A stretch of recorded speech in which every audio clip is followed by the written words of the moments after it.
Hope you're doing all right.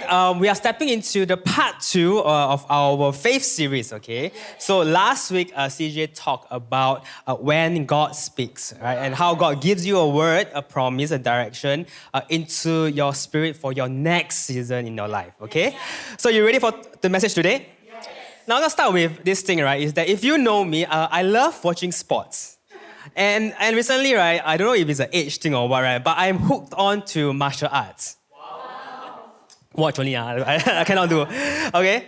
Now, martial arts is a very, very broad category, right? And within it, right, there's a fighting style called grappling. Okay? Most of you will know it as your Brazilian Jiu-Jitsu, wrestling, okay? All the intense stuff you love watching, talk 2 a.m., midnight, keep scrolling TikTok on, okay? Now, grappling, right, is interesting because it's not the usual punching or kicking. Okay? It's two people. They are locked in shoulder to shoulder, arm to arm. You can't run away. Okay, you can't hide, you can't escape easily. And in grappling, there's this moment you'll be stuck in a hold. Okay, that's where if you are the one getting held at, right, the pressure will build. Right, your breathing will get very tight. Your mind panics, and everything in you wants to, just tap out, like give up. Okay, and here's what coaches will tell you, right, that the most common rookie mistake, right, is that most beginners will tap out too early. Now, not because they are really on the bridge of dying already, okay? Not because they are defeated, but because the pressure feels really overwhelming. They tap when an escape was already on the way. They can find a way, but then they tap before they escape. They surrender when they were a few seconds from getting out. They quit when the coach is at the side shouting, "Don't tap, you got this, just hold on for one moment." Right, it's coming because the one who's grabbing you won't have the strength forever, right? Now, why am I sharing this, right? It's because like a grappler who taps out too easily, I think the same is for us in our lives too. Now, not physically, okay, but spiritually. Because sometimes God gives you a promise in your life, but everything around you still looks the same, right? You're believing, but nothing is moving. You are praying every single day, but the answer feels very slow. You are waiting, but the next step isn't clear. And inside, you start to think, maybe I should just quit, right? Maybe this is not for me. Maybe I should just tap out. I surrender, right? You see, some of you might be under pressure right now. You might be wrestling with school, with faith, with anxiety, with doubt, with slow answers and situations you can't control. Now, if that's you today, I want to tell you, which is the title of my message, is don't tap out yet. Okay? Now, today for Faith Series, we're going to look at a story of a man who literally wrestled with God. A man who hit his breaking point. A man who could have tapped out in a moment, but he didn't. And his name is Jacob. Now, if you're new to the Bible, Jacob is not your superhero, okay? He's not like famous people like Moses parting the Red Sea, or David slaying Goliath, or he's not Joseph who can interpret dreams. He's just a pretty average dude with normal insecurities, with normal fears, a complicated family history, a very messy past, a tendency to run away from pressure. Now, in fact, most of his life, Jacob lived in what I call running mode. He's always on the go. Okay, he's an athlete. Okay, he ran away a lot from when he faced difficult conversations. He ran away from problems he created. He ran from things he didn't know how to fix. He ran from his mistakes. He ran from his twin brother Esau. He ran into 20 years of just surviving. But then at the point, yet even in the chaos, God spoke to him one day to go back home. And God says, "I am with you." And that was Jacob's moment of hearing God, okay? But the moment he obeyed God and said, like, okay, it's time to go home. So he went back to where he came from. The pressure increased.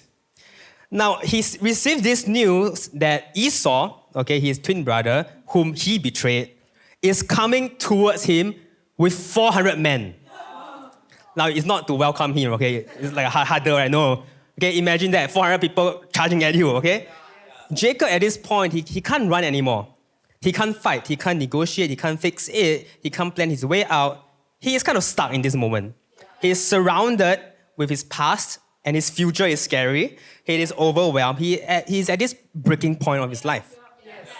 So this is where we're going to pick up the story, okay? The wrestle that changed his life forever. So Genesis 32, verse 22 to 31. If you have a Bible, you can flip there. If not, I'll have it on the screen as well. Now the story goes, Jacob got up, at this moment, Jacob got up during the night, took his 2 wives, his 2 women servants, and his 11 sons, and crossed the Jabbok River's shallow water. He took them and everything that belonged to him, and he helped them cross the river, so everyone goes across. But Jacob stayed apart by himself, and a man wrestled him until dawn broke the whole night. When the man saw that he couldn't defeat Jacob, he grabbed Jacob's thigh and tore a muscle in Jacob's thigh as he wrestled with him. The man said, "Let me go because the dawn is breaking." But Jacob said, "I won't let you go until you bless me." And he said to Jacob, "What's your name?" And he said, "Jacob." Then he said, "Your name won't be Jacob any longer, but Israel, because you struggled with God and with men and won." Jacob also asked and said, "Tell me your name." But he said, "Why do you ask for my name?" And he blessed Jacob there. Jacob named the place Peniel because I've seen God face to face and my life has been saved. And then the sun rose as Jacob passed, limping because of his thigh. Now, when you look at Jacob's story here, right, just this particular moment, and you really pay attention to the way God moves in his life, okay, you'll start to see a pattern or like a framework, a journey that every one of us goes through when we are contending for a breakthrough in our life, in our faith, in our prayers. And it's not random, it's not chaotic, it's not maybe I pray maybe God will show up, maybe he won't. Okay, but Jacob's journey reveals 3-stage pathway that God often takes his people through when he's preparing them for something bigger in the future. And if you today are believing for something in your life, if you are praying for something that hasn't happened yet, if you are holding on to God's promise, you're going to find yourself somewhere on this path, all right? So the 3 stages, to give you a big overview first, and I'll go in depth into it. Number 1 is the breakaway. It's when God calls you out of the old. And then the second stage is the breaking point. It's when pressure feels the most overwhelming. And the last stage is the breakthrough. This one is where we want to be at, okay? When God changes everything. Jacob went through all 3 in this moment. And most of us, we are walking through one of them right now in your life. Maybe you are in the breakaway stage, right? God spoke something to you and you took a step. But everything else in your life still feels uncertain. Or maybe you are at the breaking point right now, right? You obeyed God, you tried your best, but now the pressure is rising and you want to just tap out. Or maybe without even realizing it, you are closer to your breakthrough than you think. So today, I want to walk you through all 3 stages so you know where you are, so you know how God is moving, so you can keep your faith strong and not tap out. So let's start with stage 1, the breakaway. Now, in the passage, verse 22 to 24, I'm going to read this again, right? He took everyone across the river, and he took them and everything that belonged to him, and he helped them cross the river. But Jacob stayed apart by himself, and the man wrestled him until dawn broke. Now, this was Jacob's breakaway moment. It was the moment he intentionally stepped away from everything he normally relied on. His entire life, his family, his own plans, his own strategies on how to deal with things in his life, his own abilities to escape trouble, his own cleverness, his own ways of controlling outcomes, right, and his own strength. But here in verse 24, Jacob does something different. He sends everyone across. He sends his possessions. He sends his sort of support system. And for the first time, Jacob stays apart by himself. You see, he steps away from familiar patterns, old habits, old coping mechanisms, and old strength.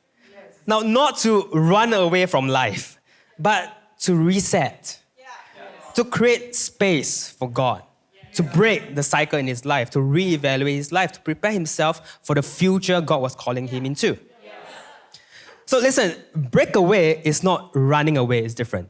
Breakaway is stepping away. It's when you say, God, I'm ready for a reset. I'm ready for a new direction in my life. I'm ready for you to lead me. And God meets Jacob here, not when he is surrounded, but when he is set apart. So let me show you something from the nature, right, that explains this even better. Now, in the wild, young wolves grow up inside a pack. And they are surrounded by family, by comfort, familiarity, and protection. But when a wolf reaches maturity, something fascinating happens, and scientists call it the dispersal. So the young wolf breaks away from the pack, not because it is rejected, not because something went wrong, like you're out of this community, but because it is time to grow. It steps out of the comfort zone, out of the familiar territory, and into new ground. And during this breakaway season, the wolf sharpens its instincts, discovers its strengths, and grows into the wolf it was created to become. It is vulnerable, yes, but it is also necessary in this life. And the wolf does not stay away forever. It will come back. And it returns stronger, wiser, and ready for its future with the pack. So this is exactly what Jacob experienced in his life. Just like the wolf, Jacob stepped away from his comfort, his support system, and his old habits, not because he was abandoned, but because God was preparing him to grow. You see, breakaway was not failure, it was preparation for him. So I want to share with you something personal, my own personal story, right? When I was still in Polytechnic, I was very invested in my own CCA, which was band. Okay, and I loved it, and I enjoyed attending trainings regularly. I went for competitions, I enjoyed performing at concerts. It was fun and meaningful for me back then, and I was also at the same time getting leadership opportunities at school. But around the same season, I felt God speaking to me about my purpose. And I felt him nudging me to rise up and to lead in TiVo.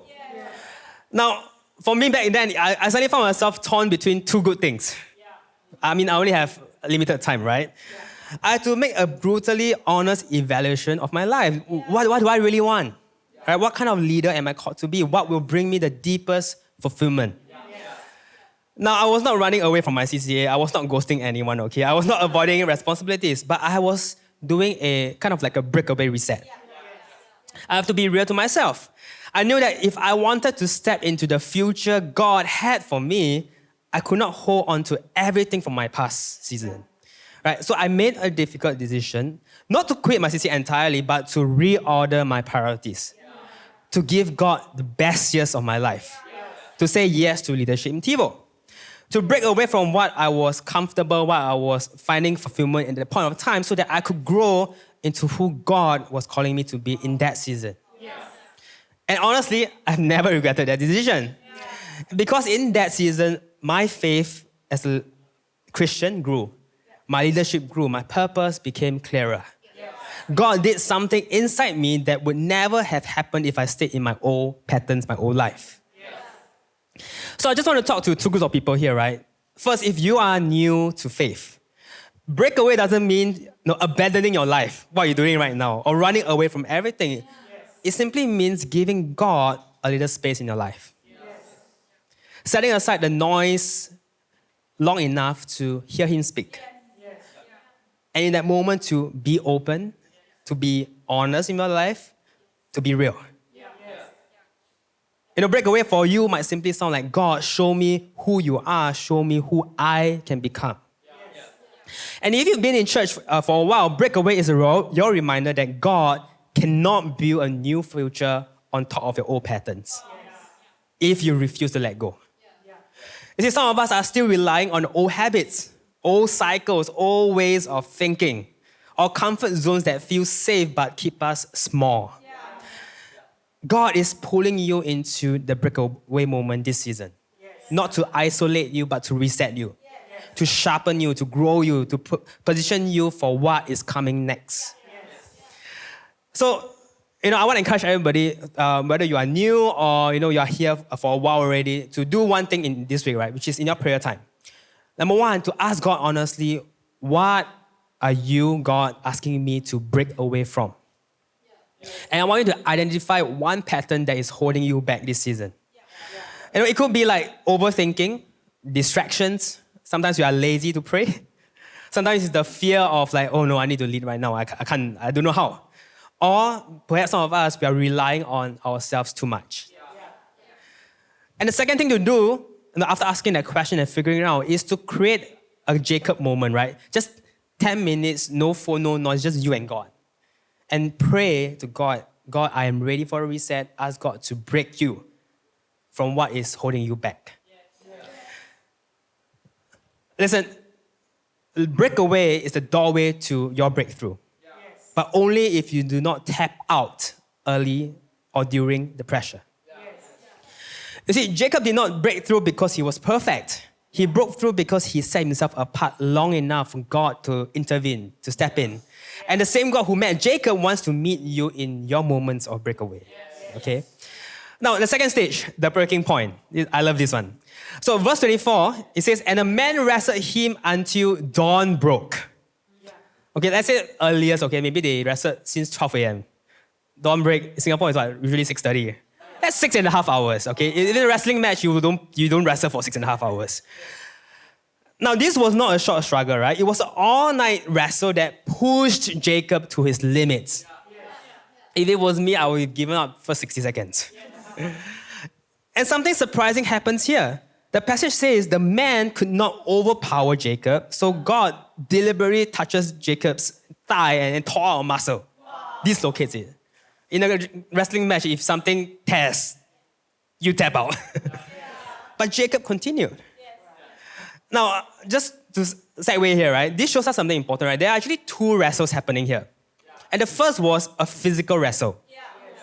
Jacob was strong, determined, and stubborn a bit, right? Like, I don't let you go. But God had to humble him physically, right? Disadvantage. So that he could no longer rely on his own physical strength. But the second wrestle was a spiritual wrestle. Now, another passage another verse in the Bible, Hosea 12 verse 4, Jacob, struggled with the messenger and survived. He wept and sought his favor. Now, this verse tells us that Jacob wept and begged for God's favor as he wrestled. So you think like, it's not Jacob just, I'm going to a test of physical strength. But at the moment, he was crying out to God.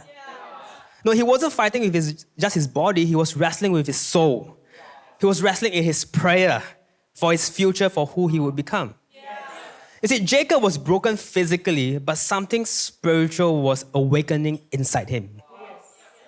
And this is where I think many of us misunderstand the breaking point. Right? We think pressure is God punishing you. So hard, so difficult. We think struggle means, my God must be angry at me. Right?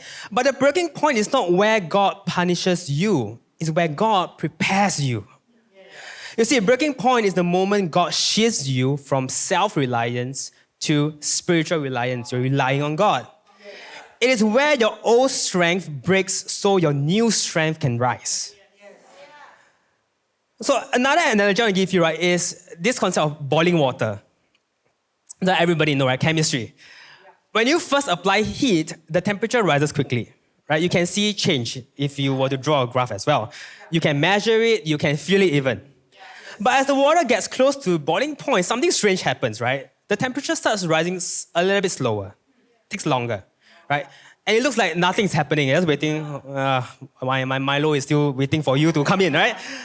It might look stagnant, it might look stuck. But in reality, something is happening beneath the surface. You see, the molecules are building pressure. The energy is rising, the momentum is forming, and the water is just 1 degree away from transformation. So here's the key. If you stop applying heat at the moment, the water cools down, right? It goes backward, back to room temperature. Nothing changed, it never boils. And that is exactly what happens in our faith. You know, a lot of Christians, we tap out before we even hit our breaking point. We give up right before the boil. We walk away right before the breakthrough. We think that stagnation means God is not moving, when actually God is building pressure inside them for something new. You see, the breaking point is the moment where you must keep going until something changes. If you stop early, you fall back to normal. But if you keep pressing, you tip over into your breakthrough. Now, let me take this one step deeper in this analogy, right? Do you know that the boiling point of water changes with altitude? because of the difference of in the atmospheric pressure. The higher you go up in altitude, the less external pressure there is, so water boils faster with less heat. In other words, at a higher altitude, it takes less effort to reach the breaking point. Now, spiritually, the same things happens. Listen, the closer you live to God, the higher you climb in your walk with Him. The more sensitive you become to His voice, the more you grow in your maturity, the easier and faster it becomes to reach your spiritual breaking point and your breakthrough.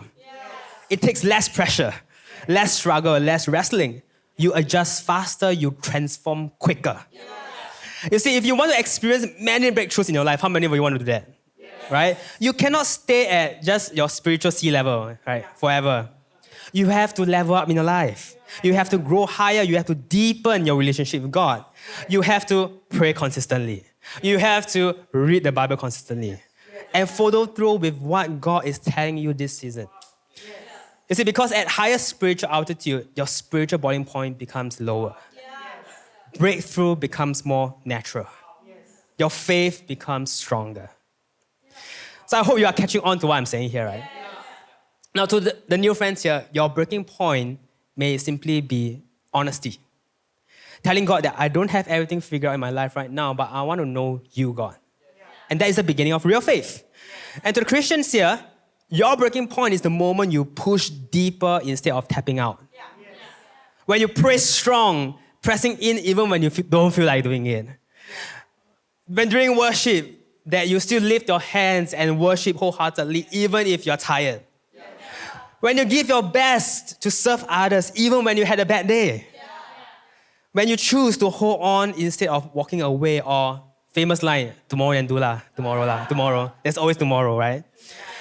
You see, this is the heart of Jacob's story. He does not tap out. He does not wait. He does not quit. He does not let go. He says, I will not let you go until you bless me.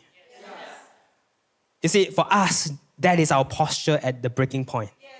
Do not let go before the boil. Do not tap out before the breakthrough. Keep praying strong. Keep fighting, have hope. Keep wrestling, don't give up. Keep holding on and trust God. Because the breaking point is not your ending. It is the moment right before everything will shift. And that brings us to the final stage of Jacob's story, the one we've been waiting for, right? The breakthrough.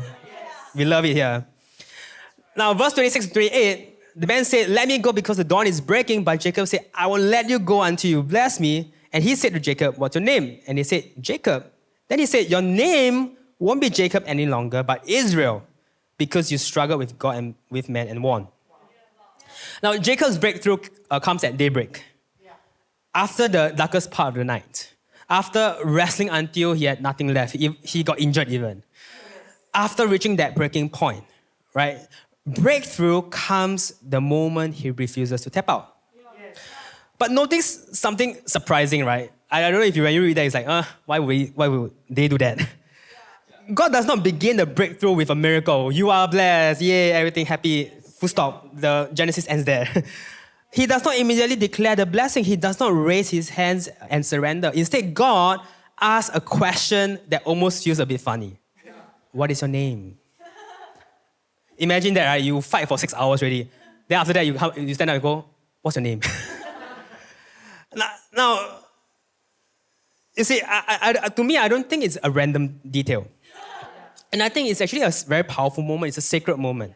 And God was not just asking because he did not know Jacob's name. God was asking because Jacob needed to confront something even deeper in his life, his own identity. You see, the name Jacob in Hebrew means manipulator, deceiver, trickster, supplanter. So growing up with this name, right, it's not a very good name, right? For his entire life, that label followed him. Right? You walk into the auditorium, hey, manipulator. Like, you don't want to be called like that, right? And it shaped how he lived, how he reacted, how he treated people. And now for the first time, Jacob cannot hide any longer. He cannot pretend. He cannot act, like Esau, like he did with his father. He cannot run from who he is.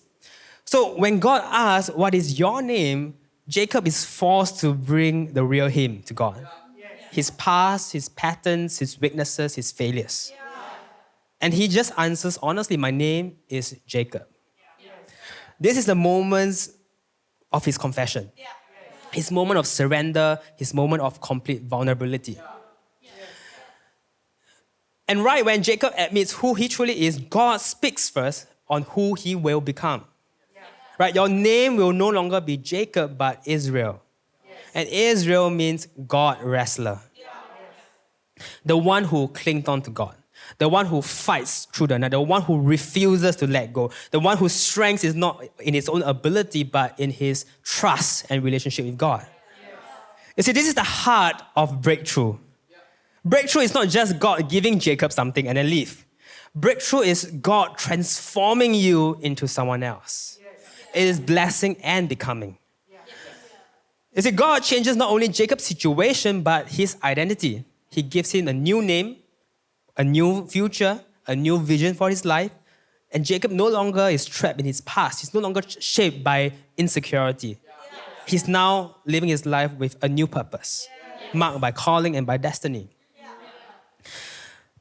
And now, let me be honest with you, right? In my own experience with God, blessings do not usually drop from the sky just because I prayed. My experience, you might experience differently. I wish they did, okay? I wish miracles came instantly. Today I pray, tomorrow it happened. Or maybe not. Today I pray, now it happened. But very often I find that when you pray for a miracle, God does not just give you the miracle. He puts you in the situations where you grow, your heart grows, your character grows, your faith grows to become strong enough so that you can carry the miracle in the future. You see, sometimes the miracle is not the blessing. The miracle is the transformation that happens inside you while you are holding on to God. The miracle is God changing who you are so you will be ready to receive what he has already prepared. You see, God is far more interested in your heart than the number of blessings you've received. I'll say this again. God is far more interested in your heart than the number of blessings you received in your life. He cares more about your posture than your possessions. He cares more about the becoming than just receiving blessings. You see, because at the end of the day, real faith does not just lead you to what God can do for you. It leads you to the God who forms you. Now, there was once someone who asked, right, how do you recognize, a person of God, right? This person who has a relationship with God. And the famous reply, online, it says, they walk with a limp. You see, in the story, Jacob walks away with the encounter with a limp for the rest of his life. Right? Immediately, some of us might think, oh my gosh, that's a disadvantage, right? But I want to say to you, his walk is a bit different. Got win one, right? He is marked permanently by the encounter with God. Which means real encounters with God will leave you changed. Physically, spiritually. They will leave you transformed. They will leave marks in your life. You see, Israel, the nation, did not remember Jacob as the deceiver, the manipulator. They remember him as the one who wrestled with God. They remember the limp more than whatever lies he told in his life. They remember the transformation more than the mistakes. Because Jacob's breaking point became his legacy. So this is what breakthrough looks like, right? Breakthrough is not just your situation changing. That's like surface level. Breakthrough is you changing. Breakthrough is when God speaks a new identity over you. Breakthrough is when God calls you out to who you are becoming. Breakthrough is when God breaks the old you so that the new you can arise. You see, your breakthrough begins the moment you bring your real self before God and allow God to shape your identity. It begins when you stop calling yourself by your past and start calling yourself by what God sees in you. And it begins when you say, like Jacob, I will not let you go until you bless me. You see, I want to say to some of you today, right, that the daybreak in your life is closer than you think. And many of you here, I know, you have wrestled very hard in your life. You have fought. You have stretched. You've been pressed down. And God today is challenging you, will you bring the real you? Bring me all of you. Let me transform you from the inside out. Because when you do, you will not walk out this season the same ever again. You'll be walking out marked by grace, marked by purpose, and by becoming. That is the real breakthrough. So friends, today, we are all on the journey of faith, whichever journey you are at, okay? I want to say to you, remind you these three things. God brings us through the breakaway moments. God strengthens us through the breaking points in our life. And God transforms us at the breakthrough. So I'm going to land now, and the musicians can come up. Now, when God speaks, I want to say to you that He doesn't just give you a dream. And in my experience, He writes His words, His promise into your soul. You see, the promise is already inside of you. And the only way for what is inside to come out is when something in you breaks open. You see, the breaking is never to destroy you, make you feel down and sad. The breaking is to release what is inside of you. So that what God deposited inside of you can finally flow through you. Right? Jacob didn't receive a blessing, he became someone new. He woke out that night with a new name, a new purpose, and a new walk. And the same God who transformed Jacob is also here right now. And He's calling out new identities in you in this room. You see, every one of you in this place, I believe God has a name for you this season. A calling, a purpose, a destiny, a future. For some of you here, God says, you're going to rise up to become a leader. Of 10, of 20, of 50, of 100. Some of you, God is calling you that you will be a leader of teams, of ministries, and movements that do not even exist yet right now. God is calling out some of you that you will make lasting impacts in the world for God. You will build things that outlast you. You will shape the next generation. You will carry out God's vision into your schools, your families, your communities, and beyond. Your dreams will not die. Your calling will not fade. You are an overcomer in the making. But before God reveals your future, He always does something deeper first. He breaks you open so He can build you new. He breaks the old identity so that He can speak the new one. He breaks the old strength so that He can give you His strength. He breaks the old Jacob, right, so that He can reveal the Israel inside of you. So my question to you today is simple, but I believe it's life-changing, is that will you let God break you? Will you allow God to break the pride that you have in your life?